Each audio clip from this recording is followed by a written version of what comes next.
Shalom and welcome back to Israel with Aline. Today we are going to discover how Christians and Jews live inside the Muslim quarter of the old city of Jerusalem. We are going to find out if there is danger, tension, and fear in this coexistence, especially now that the country is at war. And we are also going to visit holy, secret, and hidden places here inside this neighborhood. So, if you are ready, let's get started.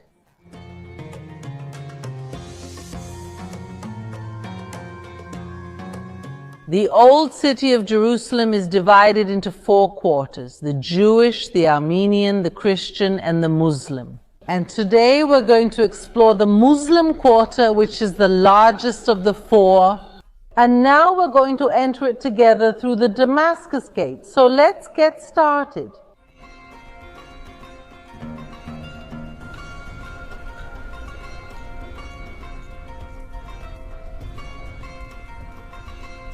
The local Arabs call the Damascus Gate Bab el-Lamud, which means the gate of the column.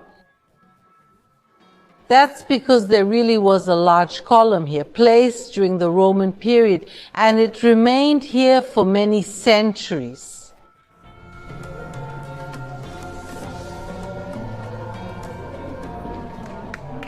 And notice that right now we're hearing the call from the mosques. Well, behind me there's a mosque here, and we can see the loudspeakers on the minaret. And 5 times a day they make this call before each of the daily prayers in Islam. So it's a common thing here in the Muslim neighborhood. We're walking and we hear the call. And that's a sign for Muslims who want to pray. Not everyone prays, but a lot of people do. They can go to the back of the store, the middle of the street, or the mosque. Soon the neighborhood will gather here for prayer too.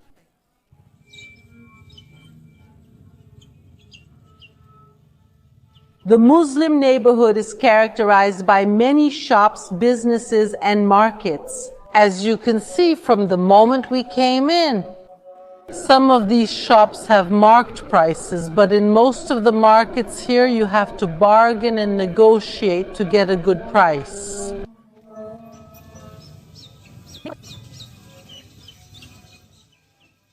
Look how interesting and different the architecture of this building is. It's striped, I mean red, white, because this building is traditional from the Mamluk period. Yes, this building is 700 years old, and it still functions as a mosque to this day. So this small entrance here is the mosque. And as we heard, the call just happened now. So in just a second, we're going to see people coming in here for prayer. But we're going to head to our secret spot, which is in this direction. Let's go. There. But just by walking here through the neighborhood streets, how can we tell which neighborhood we're in? There are many ways to find out. First, look right behind me. We can see that the things being sold are more for the Muslim population, Arab Muslims, for example, these clothes that are traditional for them. We can also hear people talking here. In the background, the language being spoken here is mostly Arabic. We hear less Hebrew here. It's the same thing with the street signs, which are in Arabic, and also the street names. So all of this together tells us that we are now in the Muslim Arab quarter of the old city of Jerusalem.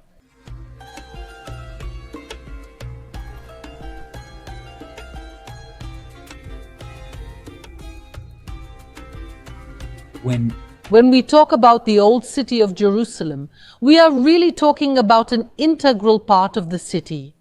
This is not a tourist area, simply an open-air museum. This is part of the city of Jerusalem. And in the 1 square kilometer that is the old city, 40,000 people live. That's right. And out of those 40,000, 30,000 live here in the Muslim quarter. And that's why it's not surprising that here in the neighborhood, we're going to find all kinds of services. Among them, we can see a pharmacy here and right next to it. Even more importantly, what we're seeing, this is a government health clinic. This is an Israeli health clinic. Why? because the Arab Muslim population here, they are all either citizens or residents of Israel. And because of that, they have the same healthcare system as in the Jewish neighborhood. The difference is that here we mainly see the signs in the Arabic language. And when we go, for example, to my neighborhood, we'll see that it's written in Hebrew. But the most important thing I wanted to show you isn't the health clinic, but rather what we can see up here. What are Stars of David, Israeli flags, and even a menorah doing here in the middle of the Muslim neighborhood? I think this is the most important thing I want to tell you today. When we talk about the neighborhoods of the old city, there isn't a line on the ground saying your Jews live up to here, Christians live up to here, Muslims live up to here. No, that's not how it is. We're saying that there's a mix between the neighborhoods. When we say the Muslim quarter, it means that most of the people who live and work here are Muslims, and they give the neighborhood its character. But here we're seeing an example of a Jewish Biblical Study Center right in the middle of the Muslim quarter. There are also mosques and churches in the Jewish quarter. I mean, we can see the mix between the neighborhoods, and that's important to know. In the end, there is coexistence. There is one here, and there is coexistence as well. Of the holy places, which I will also show you next.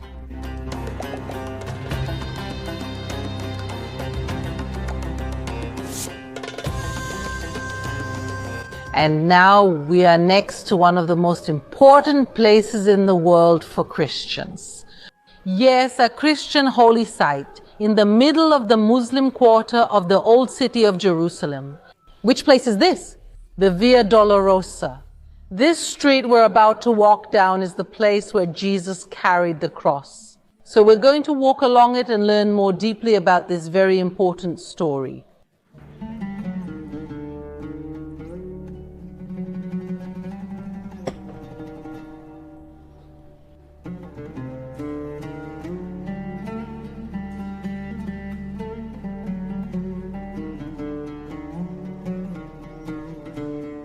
As we can see, there are many closed shops. That's because most of these shops sell things to tourists and pilgrims. And because of the conflict, there are far fewer people walking around in Israel. There are still a few, though. The borders are open, but much less than usual. But this place here, which is closed, it's not a store. No, it's a mosque. But it's a mosque that's different from all the other mosques here in the old city of Jerusalem because they are a missionary mosque. As we can see, even on this sign, it says, "We invite you to visit the mosque and explore Islam." On a normal day when we walk by here, they put out here outside many copies of the Quran, which is the holy book of Islam. In different languages, they even put it in Portuguese as well. And the idea of placing it right on the Via Dolorosa is to encourage this coexistence between Christians and Muslims. And of course, also from their side. It's a way to do mission work and invite Christians and also Jews who pass by here to learn a little more about Islam. The mosque also offers this service. It's a water fountain for pilgrims so that people who are walking around here can drink. And now we continue on the Via Dolorosa.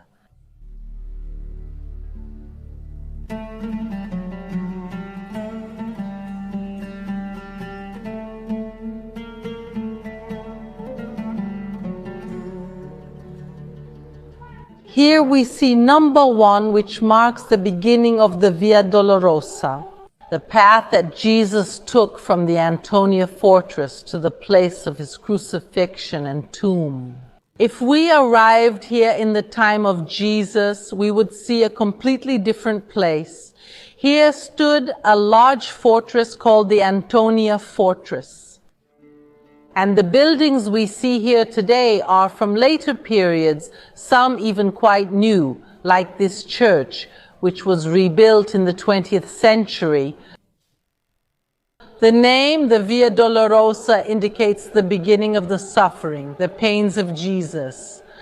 Because here he was judged and condemned by Pontius Pilate. He was also scourged and received the crown of thorns and the purple robe. We can even see this represented right here behind us, as the entrance of the church is shaped like the crown of thorns. And also in this same complex, it's where he receives the cross and will carry the cross through the streets of the city. The same path that we are walking and that we will follow now. But one important thing for us to know is that in many places, Jerusalem was buried, and we are walking on stones that for the most part are not from that time. Because the city of Jerusalem was destroyed and rebuilt more than 20 times, so the city kept getting buried. And layer after layer was created like a layered cake. And that's why, if we want to see the real remains from the time of Jesus, many times we need to go underground, and that's what we're going to do now.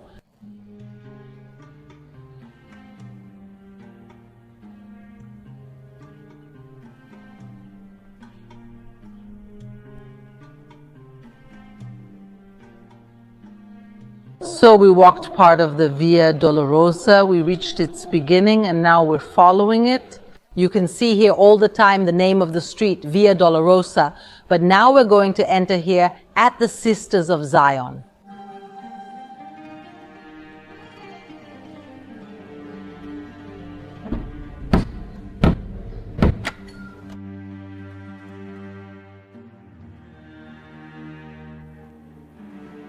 This is one of the places I rarely visit, but every time I come here, it gives me an amazing feeling to be in this place because it is so well preserved. We can go into the underground, go into the depths of Jerusalem and learn about its history. And you will be surprised by what we're about to see now.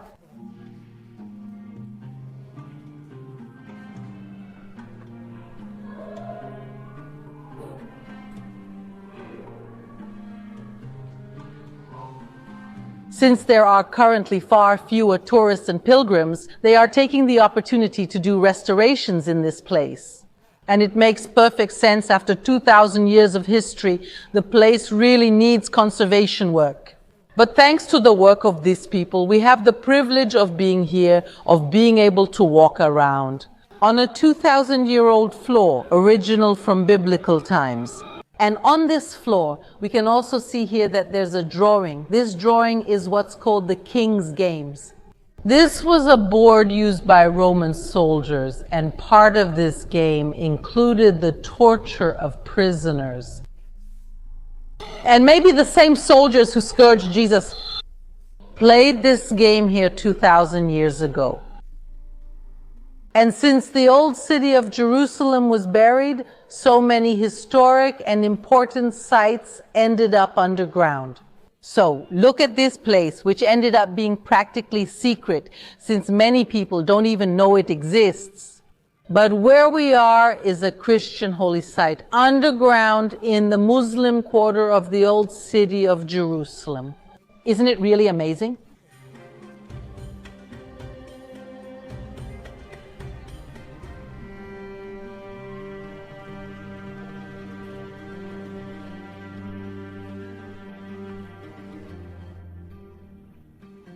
And this place really is a gigantic underground labyrinth.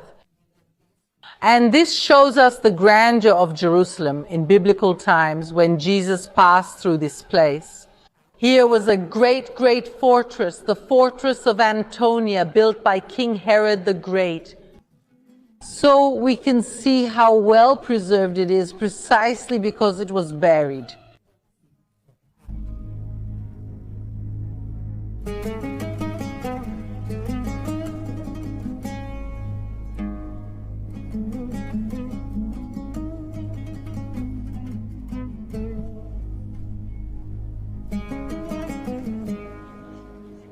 What an interesting mix there is here where we are. On one side we see the Via Dolorosa, on the other we see Israeli flags here, and up here there's also a Jewish center for biblical studies. We see a minaret in the background. We're in the middle of the Muslim quarter. I mean, the three major religions live and coexist together, side by side. We see Jews passing by, Christians passing by, Muslims passing by, Christians passing by. I mean, everyone lives together. But the Via Dolorosa, it goes in this direction. But now we're going this way to visit a holy place, also biblical, sacred for both Jews and Christians. Let's go.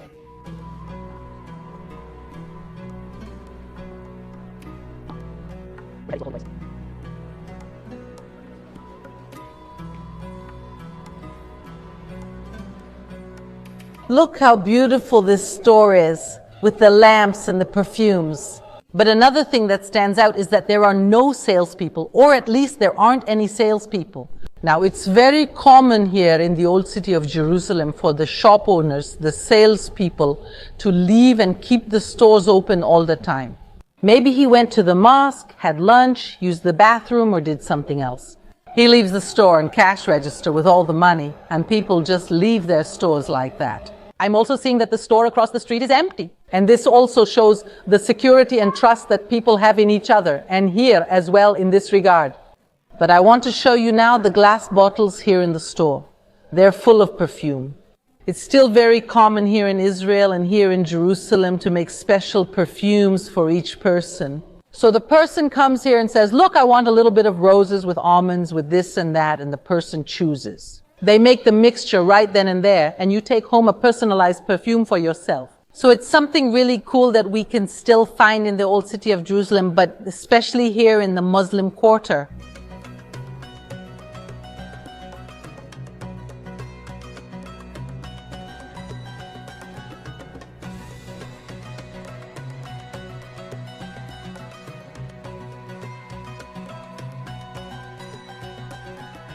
And pay close attention to the labyrinth, the narrow alleys we're going to walk through.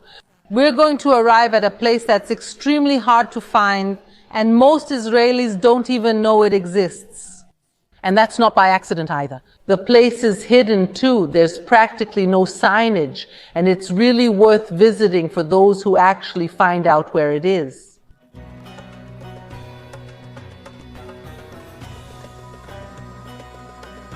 And we mentioned, guys, that people live in the old city of Jerusalem. And here we can see an example of a house that's open. So we can see clothes hanging here to dry, to wash. It's part of people's daily lives, even though they're in a historic city that's 4,000 years old.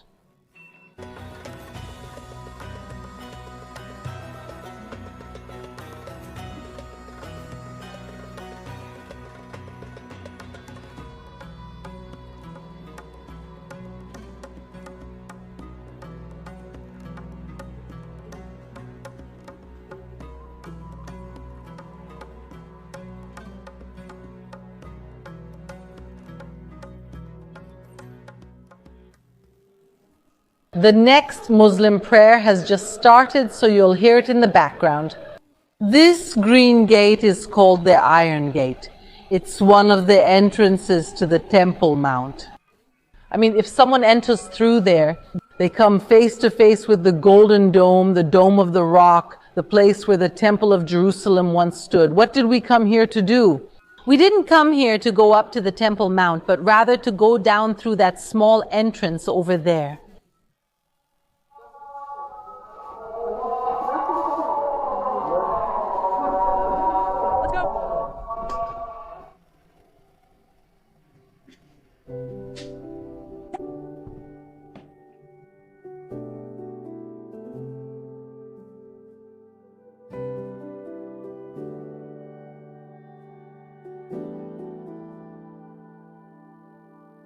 Maybe from the little notes and the prayers you've already guessed where we are. This is the secret part of the Western Wall. Yes, the original Western Wall, built 2,000 years ago, was 500 meters long, half a kilometer. And what we see today in the traditional part of the wall is only 60 meters. Where is most of the Western Wall? Most of it is hidden underneath the Muslim quarter. This happened 700 years ago with the Mamluks, who were a Muslim government here in the region. The Mamluks decided to build the Muslim quarter on top of the Western Wall.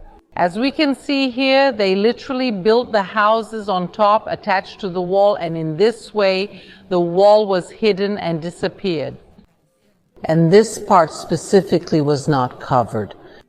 We don't know exactly why, but we have the privilege of being able to see here another original part of the Western Wall. It is called the Little Western Wall, in Hebrew, the Kotel HaKatan. That means in practice there is more than one Western Wall. Of course, 2,000 years ago it was a big wall, but part of it was covered up. And that's why we have different spots that we can visit nowadays. But if you ask my opinion, this is a very special place to visit and to pray. Maybe even more special than the traditional wall for a few reasons. First, here's the Western Wall, and you could say it's very important person only here. When we get here, sometimes there's one or another person praying, but most of the time you have a piece of the Western Wall with original stones just for yourself. And I think being able to pray here in silence, to pray to God, because we don't pray to stones, guys. We pray here to God, to the divine presence, to the history of this place that connects us with God. So you can really have a place for yourself. And there's also an important point. Here, there is no division between men and women. So entire families, couples can come here to pray together at the Western Wall to say a special prayer for the whole family. And the most important reason of all is because this place is so significant. Because here we are closer to the Holy of Holies than at the traditional Western Wall. Let's start with why we pray at the Western Wall, because the Western Wall is the closest place we can pray to the Holy of Holies. From the foundation stone, which is nowadays inside the Dome of the Rock, this stone is where Abraham went to almost sacrifice his son, Yitzhak. Where Abraham makes the covenant with God, the covenant of monotheism that we follow to this day. So this connection of more than 3,700 years continues in this place. So we come here to get closer.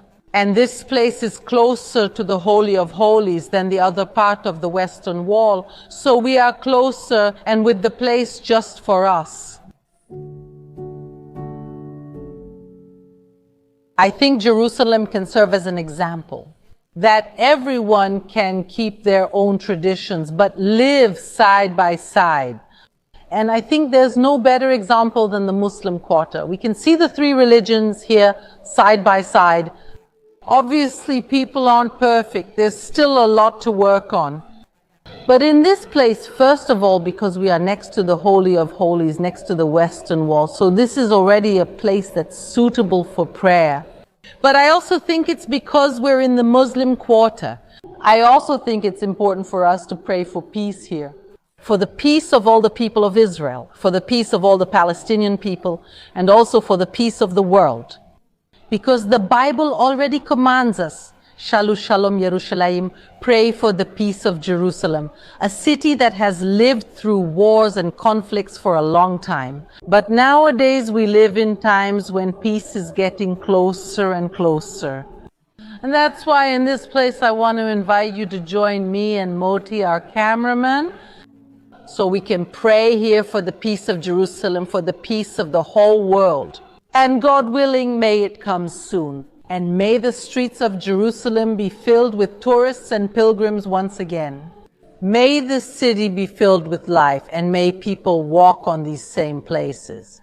It's exciting to be here. Today we walked on stones that are 2,000 years old. We are seeing living history here in Jerusalem, and it's truly a unique opportunity to be here. And I really hope that all the conflict ends and that people can come back here and see it with their own eyes. And see that yes, peace is possible, that we really have to pray for it, that we have to work for it. But in the end, yes, I believe it will come, and peace is possible. Thank you to everyone who watched. Leave your like and I'll see you next time.